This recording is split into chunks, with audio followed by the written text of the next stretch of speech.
Ken, you can kick it off. Hi everyone, I'm Ken Carlson. I am an artist and a writer, and I have to date only produced a limited body of work in comics, and it is Hellbound Slant 6, which was a 5-issue limited series. All 5 issues I have collected here in this trade paperback. I don't have any singles left. I sold them all, and I'm not getting any more printed. But yeah, I've been interested in comics since I was a child in the 80s and 90s, and it's been a passion of mine for a very long time. This was a project that I started right out of high school when I was 18, and then I kind of camped on it for the next 20 plus years. And it wasn't until the COVID lockdowns of 2020 that I actually got around to doing it. So, I'm Todd Rayner. I am the founder of Dark Space Studios. I also have very similar history as Ken. I have graphic novel, Ice Pick, and Annabelle. I will have a Luke one once those 4 issues are done. They are 4 issues. Do have floppies. I know some people don't like the term floppies, but I do. So yeah, I also have been an avid comic fan collector since I was a teenager. I actually started Ice Pick in the trade. It's kind of fun. I have a lot of my old art in it. So back when I was like 16, 17. I grew up in the late 80s with, G.I. Joe, Transformers. That kind of went into the image boom, and that's really what kind of blossomed my passion to draw.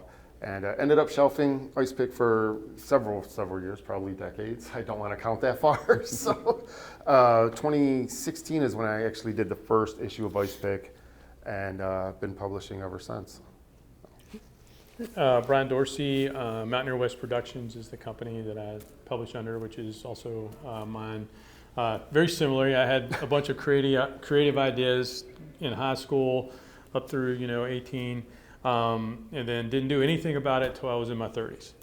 Right. I started writing some academic books based on my academic background, and that kind of gave me the push to try to do some creative stuff, which started in the novel book realm, and then it's kind of migrated into film and comics. A couple things that I have: Third Testament, supernatural horror, post-apocalyptic, set in the Pacific Northwest. This actually combines 2 other graphic novels, the Book of Luca and Book of Jessica, because they kind of occur at the same time. Storylines come together, just 2 different main characters. In that same universe is The Middle Ground, another supernatural horror. This is set in colonial Jamestown. Then I have the War Angels universe, and War Angels is basically about women that have died through acts of bravery throughout history and across different cultures, become supernatural warriors. So I've got 1 through 9 combined in here, single issues as well. We've got 10 through 13 done, 14's getting drawn right now. Everything is Kickstarter funded for my stuff, and then we also have an anthology of character origin stories from the War Angels. So, and with that in mind, we'll see if there's any questions. If not, I got a couple things we can toss out to kind of talk about. one at a time, please. Okay. Do you have a question? No. Okay. So we all kind of gave a little bit of our background, right? But what made you decide comics? For the money? Yeah. No. That's all of us. Yeah, no, for me it was just, I guess it might have been the right thing at the right time. I think I forgot to mention, I'm the writer and artist of what I produce, artist of Ice Pick. I write the other books. But it just, for me, it was like a visual. I mean, when I was a kid, I would draw. I think a lot of people we draw in kindergarten, and But then for me, it just once the late '80s hit with McFarlane doing Spider-Man, and it kind of opened up my eyes.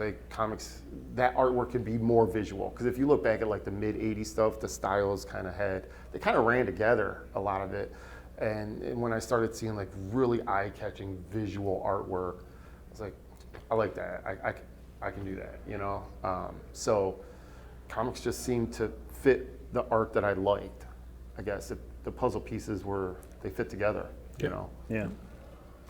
Very, very similar. I drawing since a child, writing since a child, and then writing and drawing little comic strips, like Calvin and Hobbes style stuff, and that sort of evolving into a love of comics as a visual medium. And then, like you talked about the image boom when all of the artists left Marvel and started their own company, that was kind of a pivotal moment in my adolescence of here are these artists and writers that are leaving this big company to do their own thing. And I realized that I kind of wanted to do it as well. I had already been doing it to a limited extent. Like I loved drawing, I loved writing. This was a medium to combine them. And then after the image, folks left, and then I started discovering some of the more storyteller-esque stuff, like Bone by Jeff Smith, I think was coming out around that time, and discovering like Alan Moore and Frank Miller and some of these other artists like Mike Mignola, realizing that this isn't just a form of art for kids. This is a storytelling format that is as nuanced and powerful as any other filmmaking or literature or anything like that. And so I have a lifelong love of comics, and I have no apprehension about calling them comics. I think it's fine to call them comic books. But yeah, no, I love comics. I love making them. I love reading them. I love drawing them. I love all of it. Yeah, agreed. Yeah. I think that's an excellent point. As you were talking, I was thinking about Mouse, right? Like, would that have been impactful if it had been a novel and not No way. a graphic novel, Yeah. right? So Not that even. ability to convey stories, both from a literary perspective and from a visual perspective. And for me, I'd started out writing like books first. And then I had a friend of mine who's a filmmaker and a comic book creator say, well, that would make a good comic. And I didn't even think about that. So my comic background was, as a kid, probably up to about 12 or so, I was all into Spider-Man and the Hulk and all that stuff. And then I just kind of stopped. Right, so I was 30, and he was like, "That'd make a good comic book." So then I started to think about, well, how do I transfer this story that I'd written as, probably 60 pages, of a short story? How do I display that visually, right? And now I am not an artist; it would be stick figures if I drew it. And so I had to go find artists to go do that. Yeah. And to me, it's a really good medium between, writing a book and making a film, right? You get a little bit of both of those things in there, right? You can this is a really powerful line, so I've got to have that in there. But the rest of it I can display through imagery, right? Which also helps with filmmaking, right? How short can I make the dialogue and have people show you what's happening instead of tell you what's happening, right? And so that, I think, writing for comics has helped me be both a better writer of novels and a better writer of scripts because of that, because you're trying to think on both sides of the house in that. So, yeah. That's an interesting point, like just the writing side of it, because as a writer, not having a background in any writing, Ice Pick was the first thing I wrote. I'm like, how do you write a comic book, right? But kind of However you want to.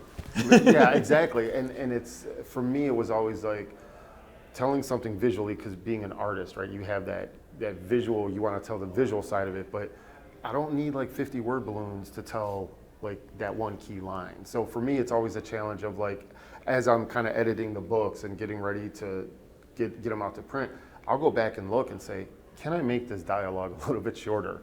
Do we need 6 paragraphs or whatever, 6 sentences? So that's a challenge on its own, just the writing side of it, to make it tight. Yeah, there's a specific page, and I don't have it with me because it's in one of the singles of War Angels 11 or something.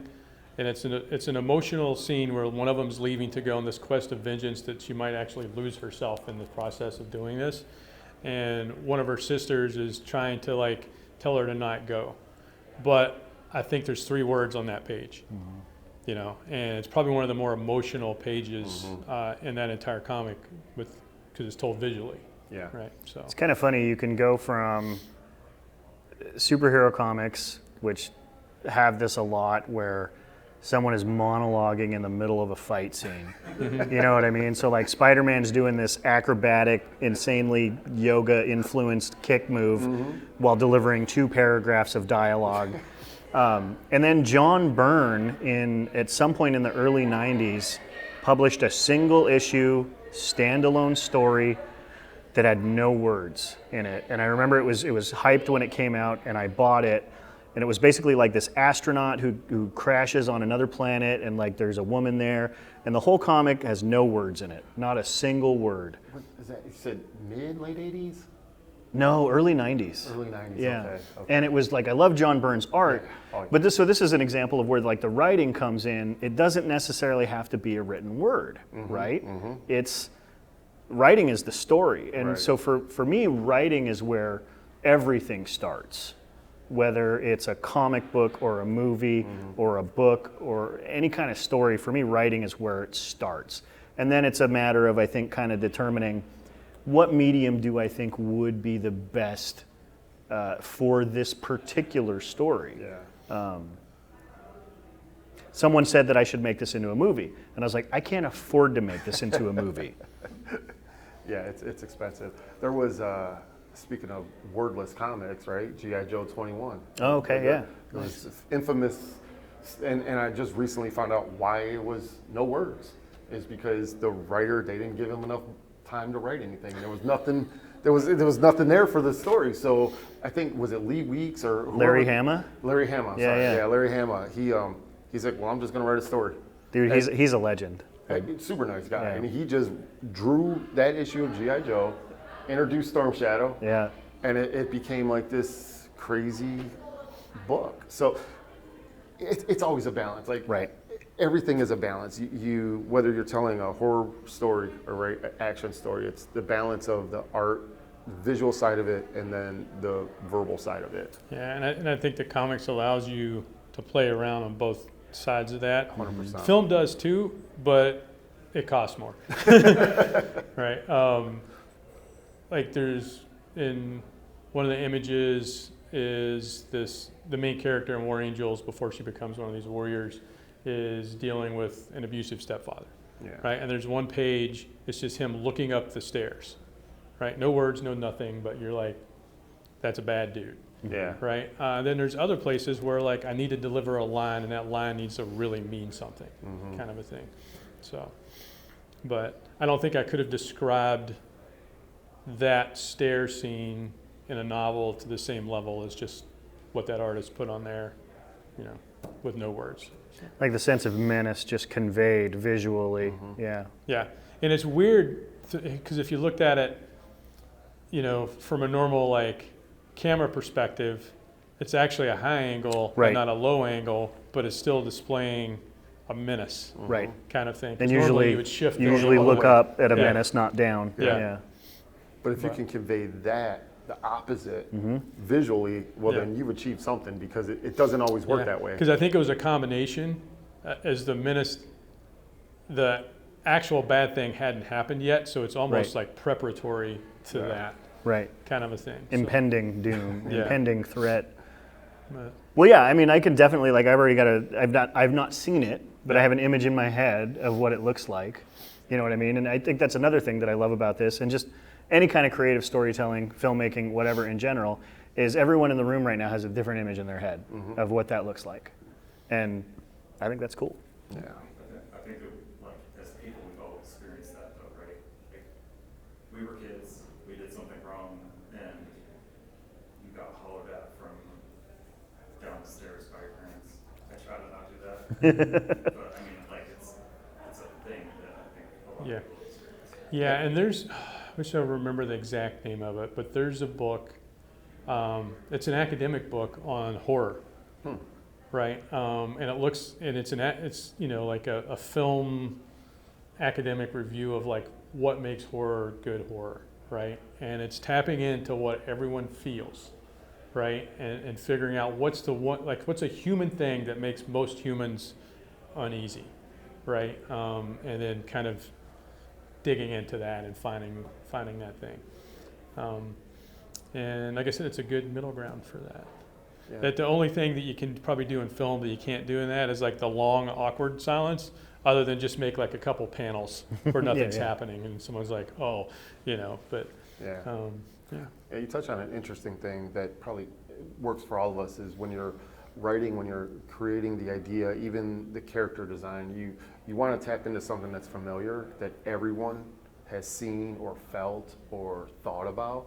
which is a challenge on its own. Because I mean, there's so much out there, so much saturation of things that it's, at least for me, that's what I wanted to do. Was like, for me, comics was always an escapism. So it was like me sitting in my room as a teenager and like reading a book for 15, 20 minutes or whatever. Right. So I want to give that experience to everyone else, right? So for me, like I write books that are kind of super fantastical. I don't think that's a real word, but I like to use it, you know. And You're a writer. Literary you have license. yeah, I like that better. So for me, that's how I approach writing. Is I write something that's, yeah, maybe it's over the top, it's a little crazy. It'll make a hell of a B movie because you know it's just insane. And I think the readers really can appreciate that, they gravitate towards it because it's something familiar, but then I take it to that next like craziness level, you know.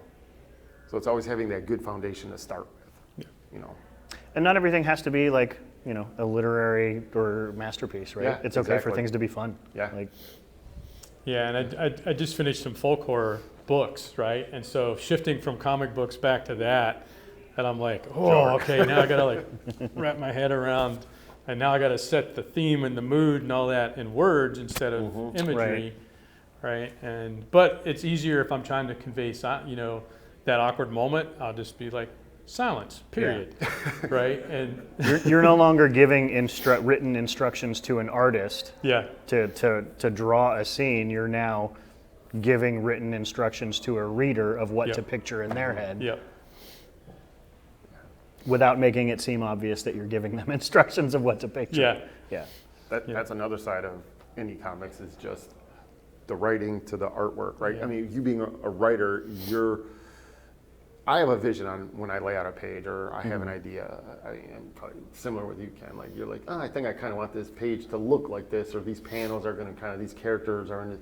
But you as a writer, you're kind of like, well, okay, I got to convey this to the I artist. hope I get my point across to the artist, right? And I've been very lucky.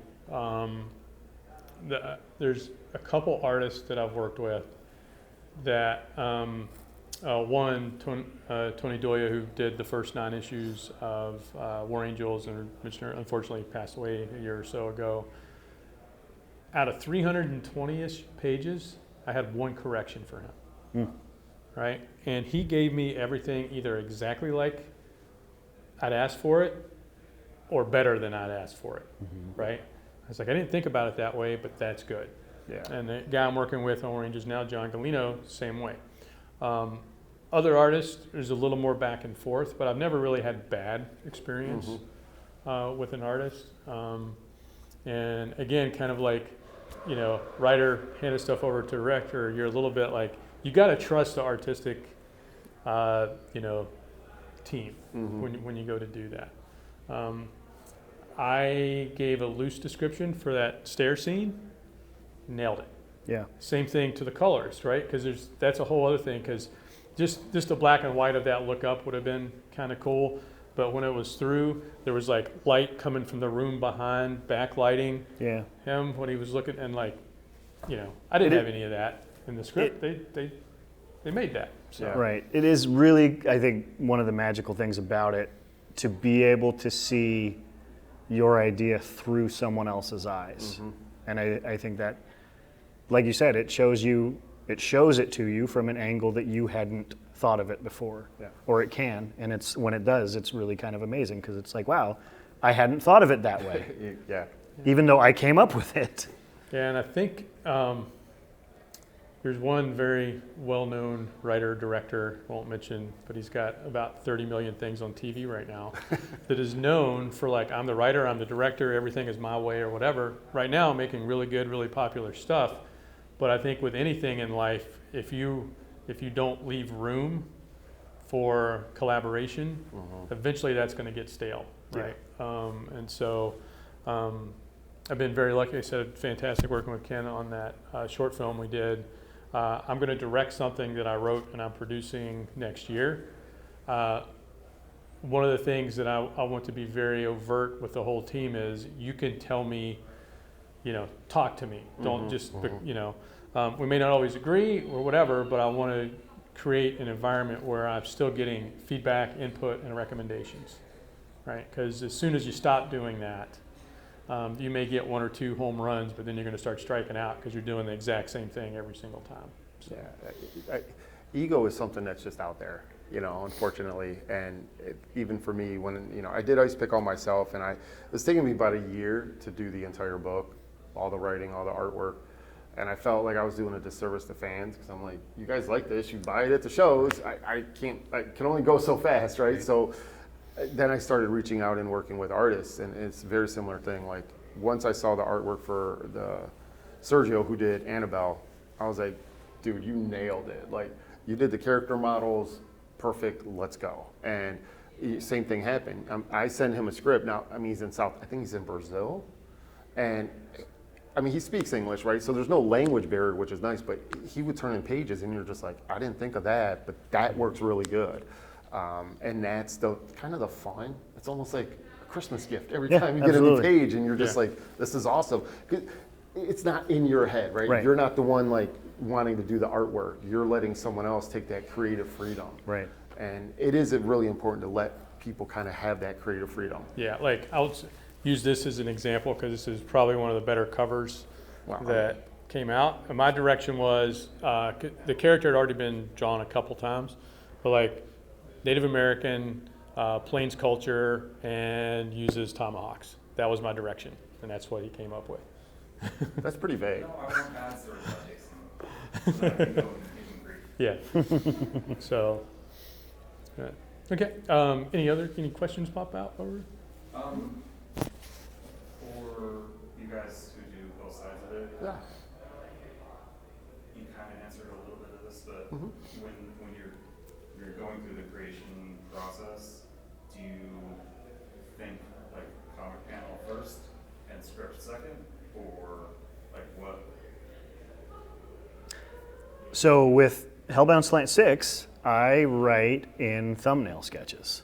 Interesting. Was how I told myself the story. So I'd take college lined paper and a ballpoint pen and draw rectangles and then tiny thumbnail sketches in, and that's how I would chart how I wanted it to go. But like I said, my comic experience is fairly limited just to these 5 issues right here essentially, and one other thing. But I have another comic that I'm working on now that I think I want to be a comic that I'm starting with just typing it. Because I think it started as a novel, but then I kind of shifted course and I was like, I think this would make a better comic. So at this point, it's not done, so I can't say that I've done it both ways. But for me, thumbnailing is how I did Kind of like it. storyboarding, right? Yes, very much. Yeah. I think Neil Gaiman did a lot of stuff like that. I saw a thing where he was talking about how he starts his comic stuff and he does it visually through there. He might say, this is what I want to have happen on the page. Right. And then he kind of decides visually how it's going to go. Interesting. Yeah, for me, when I did Ice Pick, like I barely knew anything, right? I was just like, I like comics and I want to make a comic. So I just did a lot of research on how does a comic script look, you know, panel to panel, page to page, how does it flow? And I'm a little OCD about stuff, you know, ADHD is, we are just all over the place. So it was like, you look at like 10 different scripts and how Marvel does it, how DC does it, how the Image guys did it, right? Because they were artists first. They were, I mean, those guys, that's what they did. That was their bread and butter. And for me, I felt I ended up getting into this routine where I would do an outline. So I start like, here's the 4 issues, because I do 4-issue minis. I love miniseries.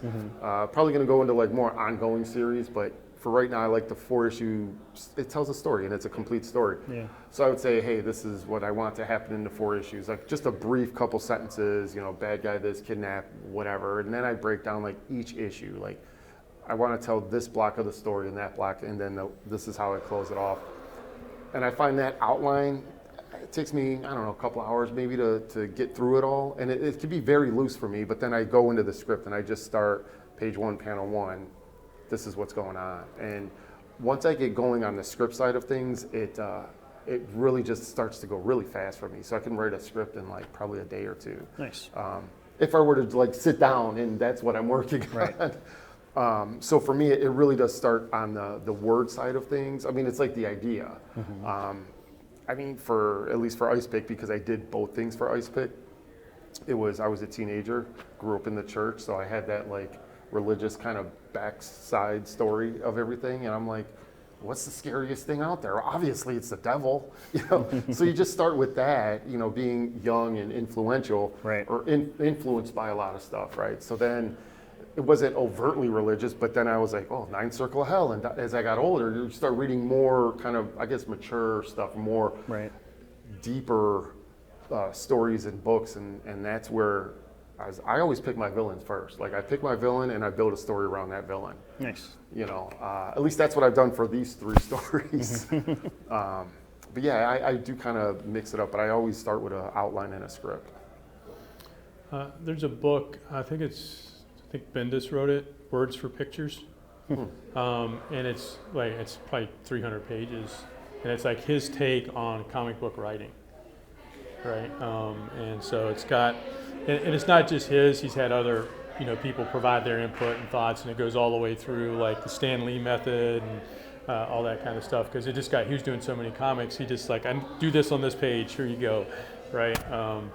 But that was one. I was working with this kid who's developmentally delayed, but he's an artist and wants to do a comic book. So I worked with him last year to create a comic, and that was one of the references I told him to kind of look at as him and his teacher worked through that process for it. So. And there's no wrong way. I don't feel. You know Yeah, what I mean? it's like fishing. If it's working, it's the right way. You know. I agree. Yeah. Yeah. Back to Larry Hama again. He like has somewhere out there, you can find it on the internet, a list of rules for comic book making. But obviously, you know, we can do with rules is use them or not. Yeah. But for me, they were very helpful looking through. And the only one that I can remember off the top of my head is make sure you have a full body shot of someone on each page. Huh. And so he talks about like different things that kind of need to happen on a page. And you know, he wrote and drew G.I. Joe for years and years. He's really, really good. And then there's another one, Len Wein, or what was the guy that draws Swamp Thing back in the day? I can't remember his name off the top of my head, which is embarrassing, but he's great. And he's got like a list of, I'm misremembering the name and it's gonna bug me. Maybe it's not the Swamp Thing guy, but he's got a list of panels that always work in a comic book, and it's just like a bunch of different types of shots, Yeah. And it translates to movies as well. It's like the silhouette, you know, the up shot, the down shot, like all these different things. The 2 shot where people are facing each other, the over the shoulder, that kind of stuff. And that's interesting you bring that aspect, because that's actually one of the ways I write. So when I was in college, I worked on a couple short films and documentary. Got to be the AD on one of them, which was interesting. But anyways, it's another story for another day. But because I love film so much, you know, it's like I didn't go to film school. I went for design and business, but you know, getting to work on film, seeing behind the camera and the magic that happens, a lot of like how I write stuff is film centric. It's establishing shot, long shot, medium shot, over the shoulder. You know, I know like people don't like talking heads, right? But sometimes you need that. You need that back and forth, that conversation. So a lot of like how I build a panel, or when I'm scripting, it's like these are the shots I'm looking for, and they're film shots. Right. So yeah, film translates to comics. It translates both ways, right? So yeah. Yeah, it's almost like your director of photography is your colorist. To get the right lighting for this. Yeah. Right.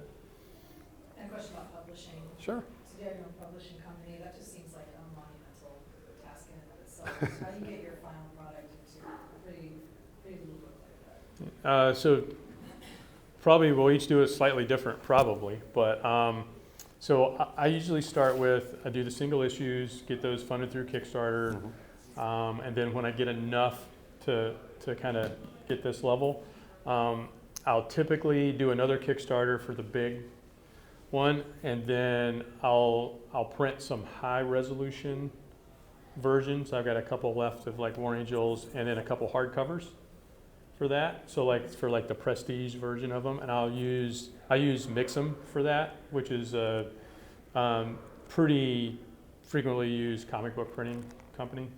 And then for these mass market, I actually set these up through Amazon. And so, which also allows me to sell it on Amazon. You can print them for quickly. We were talking about like Amazon isn't the best company in the world, but it's the only one if you're trying to get like books done, right? And then the singles, I go local for that. I have a local printer that prints all the single issue comics that I do for that. And then I make them available on PDF from the website so people can download the PDFs of them.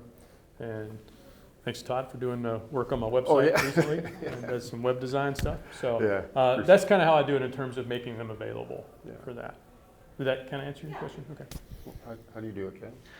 Very similar, actually. This is 5 single issues. Each one was on Kickstarter. I think when I kickstarted the 5th issue, I also kickstarted the trade paperback, which has all 5 issues, and a hardback, which I got through Mix'em, that contained all 5 issues plus a ton of bonus content. I've had mixed experiences with Mix'em. There was misprints in the last batch that I ordered, like $1,000 worth of books, and they're like, "We'll give you $50 off," and I'm like, "Really?" I'm like, so that was a little disappointing. This is printed by a printer that Brian recommended out of Paulsbo called Blue Sky. So they've done my trade paperbacks for me since I ran out of my first batch, which I think was through Comics Wellspring, or there was a company out of Florida I was using for a while, but I really prefer the idea of using a Washington business and not sending my money to Florida. But yeah, like as far as that, and that's, I'm just self-published, so there's not. What are the there's like Diamond where you can go through and order. Not like, no more. Yeah, not no more. Yeah, exactly. It's like Lunar now, I guess. Lunar's one, and Penguin. I think Penguin is another one. Yeah, there's a couple. So this is, for me, I run into the same thing with my novels, right? My actual books. And I print those either, there's Ingram Spark, which is a version of Ingram Publishing, which puts them out around the world, right? And then you can do the same thing through Amazon for distribution. But when you think, let's say you sell a 300-page trade paperback for $20, right? That's, at least people will be like, that's okay. But it's going to cost $9 to just print it, right? And then if you want to put it in a bookstore, they want to be able to discount it 50%. They're not going to sell it for that. They want to buy it from you for 50% of that, right? So they'll buy it for 10. It costs $9 to print it, so you made $1 off of that, and then they'll sell it for 20. But they also want them returnable, so they'll buy 500 of them, and then 3 months later, if they've sold 10, guess what you get? You get 490 books back that you have to pay for. Yeah. Right? And so deciding if you're going to take a risk on that or not, and I generally don't do that. I'll discount them, but I won't do returnable, which means a lot of places won't take it if you can't return it. But if you want to do local book signings, that's a good way to do it because they can still buy it for that amount, and they'll just buy 10 or 15 because you're going to be there signing. And so it's a good way to build a relationship with a local bookstore for that. You touch on some really, the business side of being an indie creator, which, I mean, we all kind of do that, right? And you have a studio, right? You have a production company. I have a studio. You kind of do your own thing, right? Yeah, Is it under a studio? It's under your own. It's just you, right? Yeah, I do a sole proprietorship, which is probably not the best way to do things. Okay, so I did an LLC, right? And that's really like when you're ready to take that step, because you can do it that way. You could do it through a legit LLC, a business or something, or you don't necessarily have to. But if you don't, there's a lot of risk out there, right? There's a lot of that. So for me, I ended up working with a writer.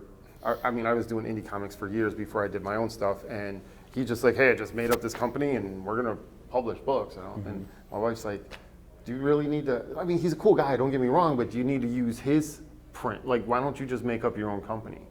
So that's what we ended up doing in 23, I think it was. And we were down in Portland doing a show, and we're like, what do we want to call this company? But then there's this whole side of the business side of it, right? I go through a company called Ready Comics. They're not the cheapest, but they got great customer service. They're in Arizona, I do believe. And I'm looking to get into distribution later this year, so that'll be who's the distributor, right? But there's a company, a guy that's in New York, Phil Russert is his name, but he started doing indie distribution once Diamond kind of went under. He's got, I think, 20, 30, companies he's working with. But you really have to think about that. What's the cost? Yes, stores are going to want a 50% discount, and then they're going to mark it up. So even a floppy is $5 at a store.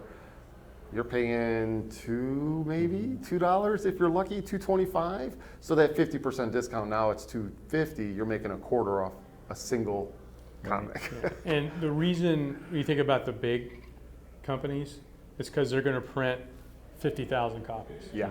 Right? So they're going to get them for like 99 cents or Yeah. less Yeah. because they're buying in bulk. Yeah. You know, Economies of scale and we're volume probably and not stuff. spending 50 grand to get our comics printed, No, right? no. So what I typically do in a Kickstarter, there's some that I would just say, this is just for the Kickstarter, right? Yeah. So you get a Kickstarter exclusive. I usually print 5 to 10 over that for some of those. And that's really to deal with like shipping errors. Someone Yep. gets it and it's bent, you can correct Damages, it. yeah. And if I got 1 or 2 left on the end, I'll put those up at a table or something. But and then the main comic, the main cover, right? I may have 1 or 2 versions of those, but I'll print like 50 over, and then that's it.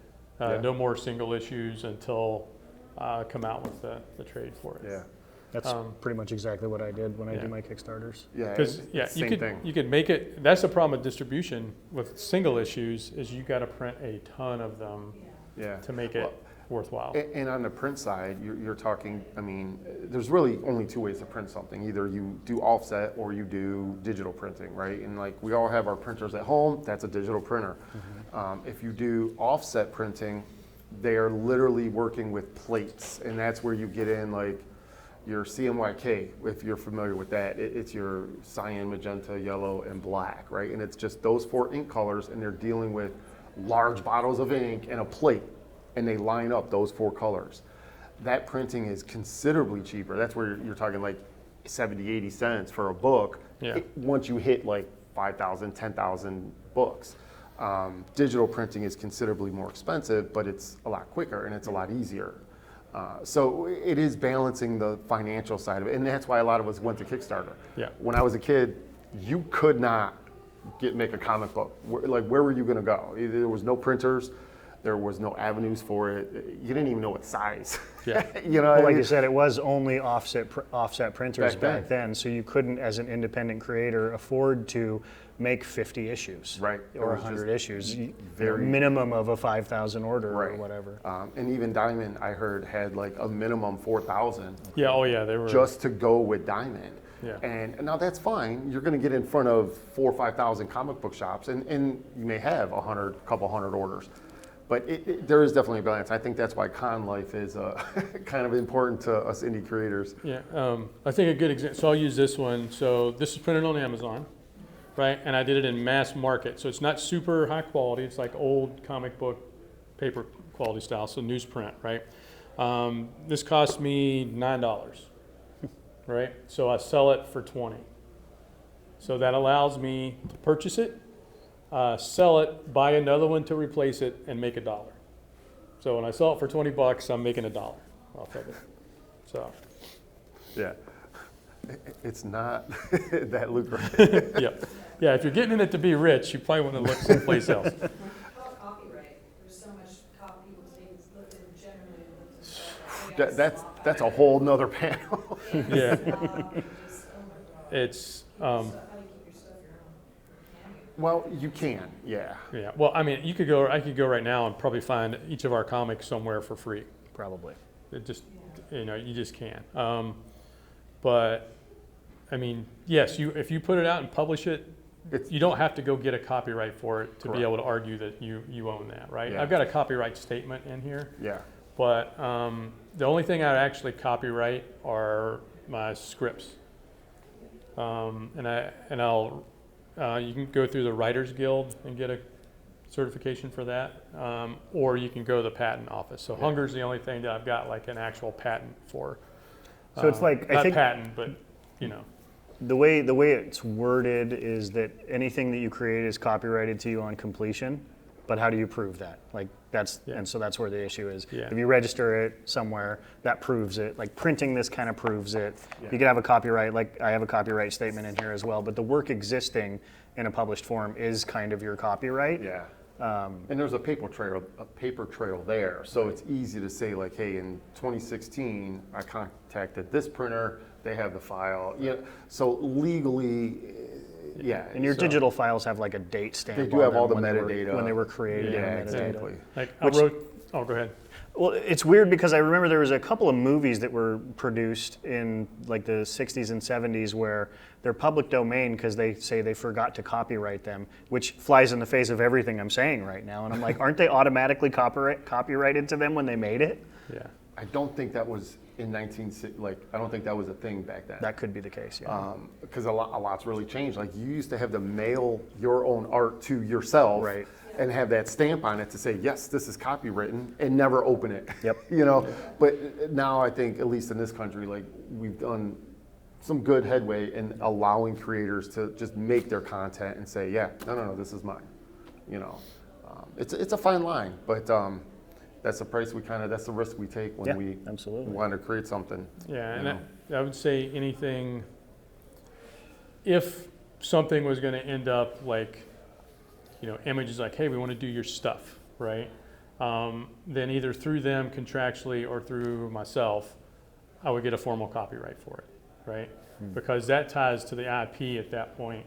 And if something's an image, that could lead to film stuff, and film stuff's where you're really going to get ripped off with things, right? So, like I said, any of the scripts that I write, as soon as I share them anywhere, I have a Writers Guild of America certification that I own that script for it, just because of that. So. And that ties into another business aspect of indie comic making is just the whole contractual side of things. I send a contract to all the artists and say, hey, this is what I need from you. This is the pay.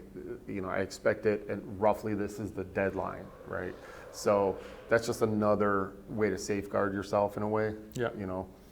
Yep. And then after contracts is the tax part of it. Yeah, that's a whole nother tax beast. season. Yeah, So. Uncle Sam. Right.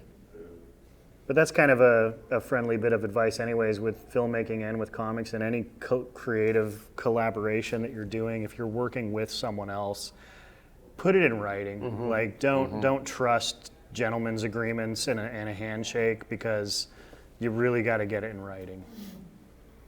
Yeah, and I mean, we worked on like contracts because he directed film I produced, right? And I thought those were all very professional discussions. Even like, hey, I don't know if I agree with this or not, right? And it makes sense because you'd rather have that figured out up front, Right. as opposed to like something happens and it was an obsession with like the payment for the crew and stuff like that, right? Oh, is there something going on with that? Well, the fact that is everyone familiar with the horror movie Obsession that's just made $250 million on like a $700,000 budget? Well, the art director came out and said, I got paid $7,000 for that film, Oh. right? Now, when it was made, they agreed to that contract. Yep. Now, I'm not going to get on pro or con because there's both sides to this, right? But that's where the contract stuff comes in, Yeah. right?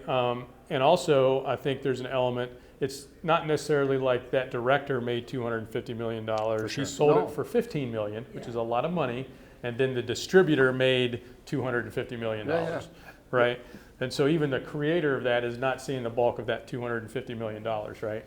But contractually, like one of the things for this thing I'm working on this summer, I plan on doing is, and it's going to apply to your artists as well, right? Is I'm paying you a flat fee, and if it's tied to an LLC, I'm giving you 2 ownership units. So if it makes money, then you're involved in the back end of it, right?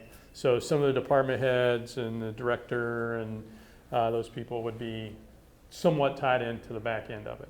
If it doesn't make money, you'll never see it. But my experience with a lot of artists, they don't want a percentage deal. They want to get paid, Yeah. right? Probably about as many comic books blow up big as horror movies blow up big, maybe even less, right? Because Obsession is like a 1 in a million thing, right? But it does bring up like, how do you what's the importance of the contracts Yeah. and making sure everyone's comfortable with what you're agreeing to when you do it. And it's very timely because I know that, Marvel, for example, Disney, Marvel is mining a lot of old comics for source material for new movies that they're making. And I've heard people saying that, hey, they're not compensating these artists or these writers for the source material that they're mining. And it's like, no, but those things were written and drawn under a paid agreement Work for hire. contract back in the day. Yeah. Those artists and writers don't own any of that. Marvel owns all of it. They always have. And that was part of why Todd McFarlane and Jim Lee and Mark Silvestri left Marvel Comics and went to Image to form their own, as they wanted to own their own stuff. Yeah, That and that's happens fair. all the time. Like, Oh, yeah. Something will blow up with the Blair Witch was $5, $10 to make. because Right. People got paid like $5 and it was huge. And Yeah. they're on panels talking about, I was driving around in the poster of some Nissan's, and there's my face on the billboard. Right, Yeah. right. Well, Yeah. what was it? The Winter Soldier, the guy who created Winter Soldier, when it premiered, got a ticket and $5,000. Right now, probably could have threw a little more than $5,000 his way. Yeah. Even though they technically didn't have to give him the $5,000. No. Right. Yeah. And so, the problem is, there's always someone who has more power than the other person in that negotiation, right? If I'm a writer and DC wants me to write a comic book for them, to create a character, and they're like, either take it or we're going to go find someone else, Right. right? And so it depends on what you're willing to do. I lost at one. There was a comic book company in Canada that contacted me. It was like, hey, we're looking for people to generate some new characters for us, and what's your writing rate? And I said 51%. I did not get that job, Yeah. right? Because if I'm creating something, I'm creating it, right? So, but if I'd have said $100 a page, I might have got that gig and I might have made a bunch of money off of it. But you don't own any of those characters. Yep, Yeah. I might have made some money off of it. Yeah, it's give and take. I mean, Yeah. even as someone who writes and draws the book, there's always give and take on what can I fit on this page, or how do I want to handle this, negotiating contracts. It's important, Yeah. It's a business. It's kind of like that business side of things that a lot of people don't know is there, right? It's kind of under the rug, and it's super important, because I firmly believe, like, if you have a happy art team, whether it's film or comics, they're going to produce really good stuff. They're going to be happy. They're going to want to go to work, type of thing, right? Versus that grind. So, it's important to compensate them accordingly and kind of respect them as an artist. And I would like to think if something that I did went big, I would go back and even if it wasn't contractually there, do kind of make right by those people, right? Yeah. So, an example, I guess, with like Hunger, the short film, people invested in that. Short films do not make money, right?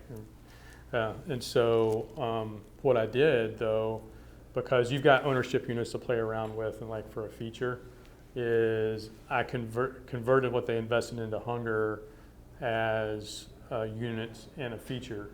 And so I'm carrying their investment in the short film over to the feature film if we ever make it.